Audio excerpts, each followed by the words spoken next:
Hi everyone. In this video I'm going to show you how to complete the tasks that you need to complete to stay on track in your high school and beyond plan. It'll be intended for both 9th graders and 10th graders. The first thing you need to do is understand how to access Naviance where your high school and beyond plan is located. And to do that you go into your Clever account at my.nsd.org and you look for the Naviance icon.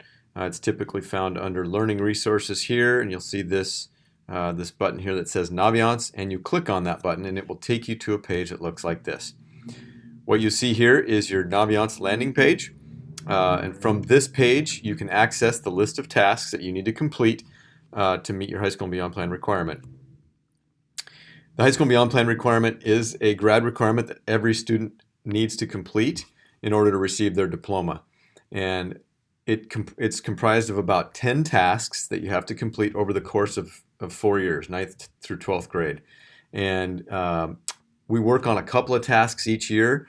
In 9th grade, we typically go through a biology class. In 10th grade, we typically go through a world history class. 11th grade, U.S. history, and then 12th grade, typically through senior English.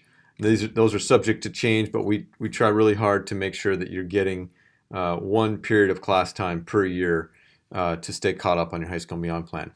If for some reason you missed that, then we have created these videos here for you these screencasts for you to come and see what you need to do to stay caught up.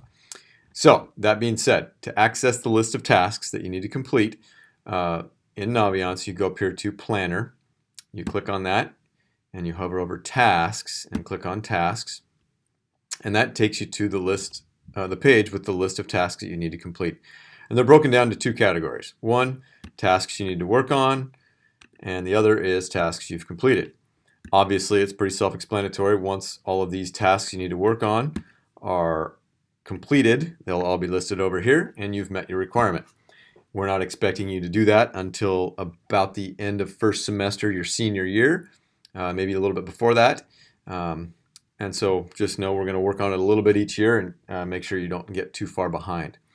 And so what I'm going to do now is I'm going to talk first about what both 9th and 10th graders have to do, and then I'll go specifically to what 9th graders have to do, and then specifically what 10th graders have to do. The first task that both 9th and 10th graders need to work on is called Edit Course Plan. And you'll find that on mine under here under Tasks You've Completed, because I've done it so many times in my demo that it thinks it's completed. And so it's called Edit Course Plan, and I will click on that task right now.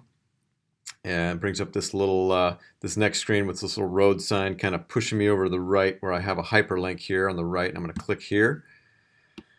And now it takes me to a screen where I can start to manage my course plans. Sophomores, you may have a plan that's already listed here, okay, and that's great. Don't click on that. Freshmen, you may not have that yet. Everybody needs to shift their focus to this pink button here, okay, and click on this pink button. And that will populate the latest plan that we have with all of our new course offerings for the following year. Okay, and so you'll want to select this plan. Sophomores, if you had an existing plan already in there, you're going to want to copy that over so you don't lose the work that you've already done. So you would click Copy Existing Courses, and you'd choose the course that you're copying, and you would hit Continue. Okay. If you want to start new, or if you're a freshman and haven't started anything yet, you're going to hit Create a New Plan. And in this example, that's what I'm going to do. I'm going to create a new plan, hit Continue. And now what it brings up is an electronic version of a 4-year plan. Okay, this is a cheat sheet. This is a place where I can create a 4-year plan. All right, I can map out how my credits how I'm going to satisfy my high school credits, how I'm going to satisfy my college admission 4-year college admission requirement, subjects that I need to complete to be eligible for a 4-year college. Just really kind of plan out my high school career. This is a planning tool. It's not registration. It's intended to be a supplement to registration to kind of help guide you and give you an opportunity to plan out different scenarios to see which one is to your liking. And then you are able to select your courses in student view when registration comes around for the next year.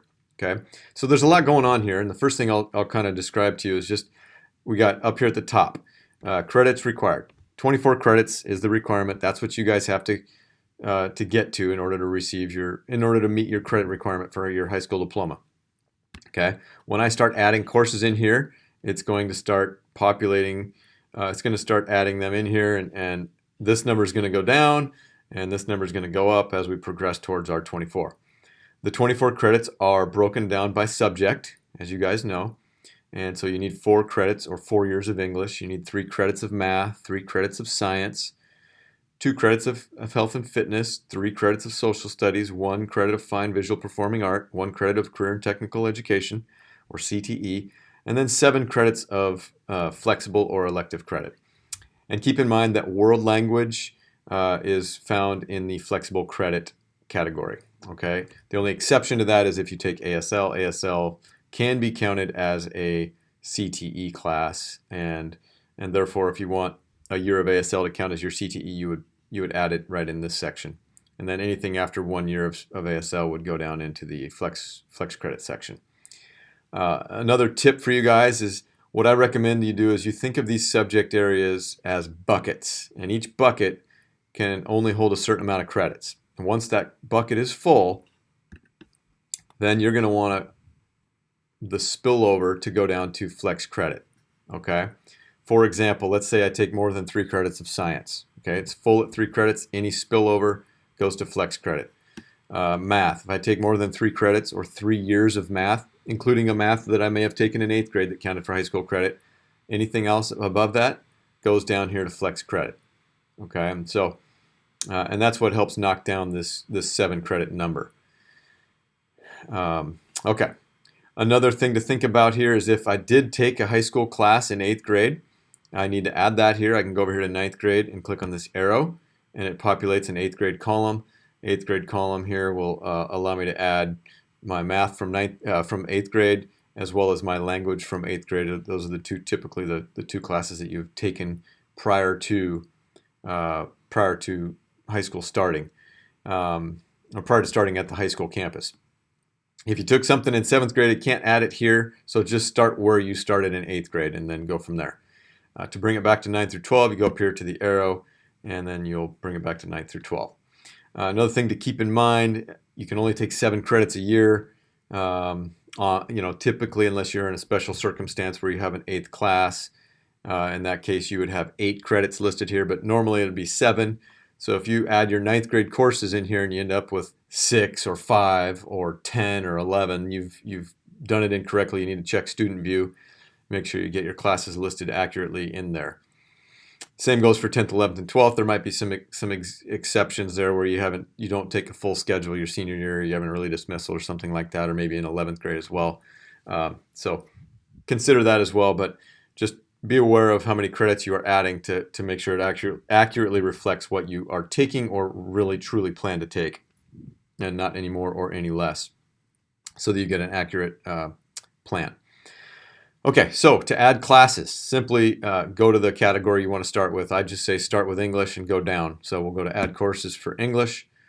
Let's say I'm taking pre-AP English 9 this year. I'm going to take pre-AP English 10 my sophomore year. Then I'm going to plan to take AP English Language as a junior and AP Lit as a senior.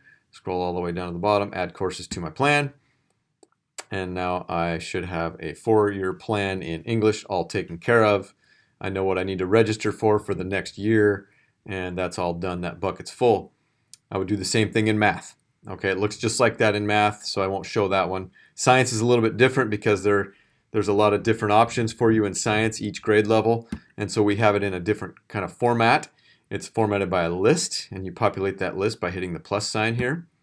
And now you scroll down and you'll see the list of sciences. There's 2 pages here. Don't miss that. And if I scroll down to all of the classes, I can see, okay, well, maybe I took biology as a freshman. I go down here to, I'm going to take physics as a sophomore. I'm going to take chemistry as a junior. And I'm going to go down and see that's probably where I'm going to stop for now for this example. Now I'm going to set the grade level to each class. Biology is 9th grade. Physics is 10th. Chemistry is 11th, and I'm going to add courses to my plan. With this format, this list format, it doesn't automatically take you back to your plan when you add the courses, so you have to go up here to back to plan, and now it will go back over, and now you see I have 7 credits in my plan, 17 remaining, 24 credits of my 24, I have 17 remaining. So I'm making headway here. And I just keep on going down, and I'm adding what I'm taking in 9th or 10th, and then I'm projecting out what I'm going to take beyond that. Okay, and until I have my plan the way I like it, I can add and delete, I can move things around. If you don't like how it's balanced out, you can always move it around, and again, I can't emphasize it enough. It's a planning tool for registration for the next year. It can be a really good, helpful tool for you if you take advantage of it. If I'm curious about a class and I want to look at the description, I can just click on it, and it will populate that description on the right and show me what that class is about, list prereqs, that sort of thing, and then I can go from there when I continue creating my plan. Okay, so once that's done, now we're going to get into a little bit more of an individualized set of instructions. But everybody will want to go back to that list. Okay, so you go to Planner and Tasks. Okay, and now we're going to say, I'm going to explain what the 9th grade tasks are. Okay, and then we'll talk about what the 10th grade tasks are. For 9th grade, the other task you need to work on as a 9th grader is complete Strengths Explorer. Okay, 10th graders, if you're working on your high school and beyond plan and this is not complete, you should do this one because you're not caught up. Okay, so you'll want to do complete Strengths Explorer as well if you haven't done it already. So 9th graders, that's your next task. We're going to click on that. I have this little arrow here pushing me over to the right. I'm going to click on that. And now I'm going to read these instructions. Okay, it's a 78 question assessment. You can take it only once. You can't go back and change your answers as you progress. It does save your progress if you have to stop.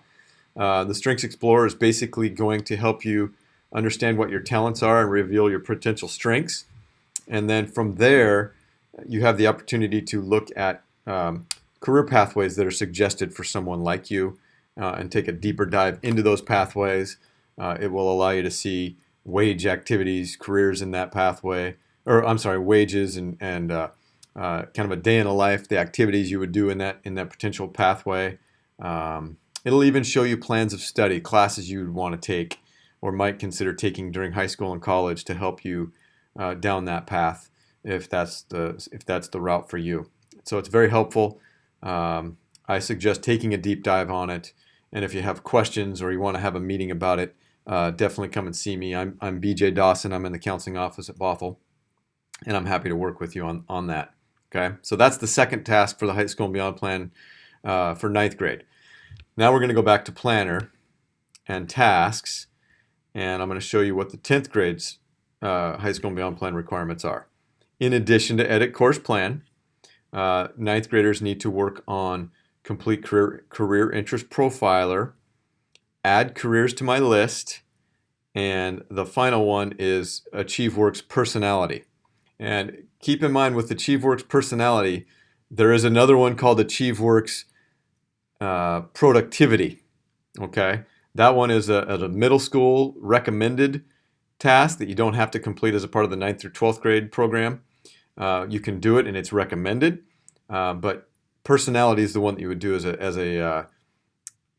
a sophomore. And these are pretty straightforward. Basically, click on it, you'll see the arrow, go over here, and I couldn't load that because I've already done it on mine, and so it's going to kind of give me some bad news here. And so I'm going to go back to my main page and go back to my home page here and start over since I got that little unhappy face. So I'm going to go back to my tasks, and when you click on Career Interest Profiler, you're going to go here and you're going to start the task there. That one's 180 questions. It goes very fast. Probably take you about 20 minutes. And then you're going to get a personality type. And from there, you're going to be able to research careers that you have moderate or suggested preparation for based on your personality type. And it's, again, do the deep dive. You're going to get a really interesting set of results that you're going to find fascinating, and you can really do a pretty deep dive on related careers that are potentially of very much of interest to you, and then come and see me, and I'd love to go over this with you, and we can figure out exactly how to pursue this pathway and the potential career that it came up with. Okay, we're going to go back. AchieveWorks Personality is the same thing. You're going to get a personality type. Are you an introvert? Are you an extrovert? Are you a thinker or a judger? What exactly is your personality type? Related careers, you'll have a full report to check out. If you see a career that you like that you get as a part of your results for either of these tasks, you can heart that or favorite that career, and it will actually check off the task, add careers to my list. Okay, so you're kind of satisfying multiple tasks by just doing one. And then that's it. That's once you've done Supermatch, or I'm sorry, once you've done Strengths Explorer, Interest Profiler, Achieve Works Personality, and Add Careers to my list, along with Edit Course Plan, you are caught up through 10th grade. You've done your 9th grade portion, you've done your 10th grade portion, and then I'll have another screencast out for you to work on for 11th and 12th grade. Hopefully this was helpful. If you have any questions, feel free to look me up. Come and see me in the counseling office, BJ Dawson. You can reach me via email as well, bdawson@nsd.org.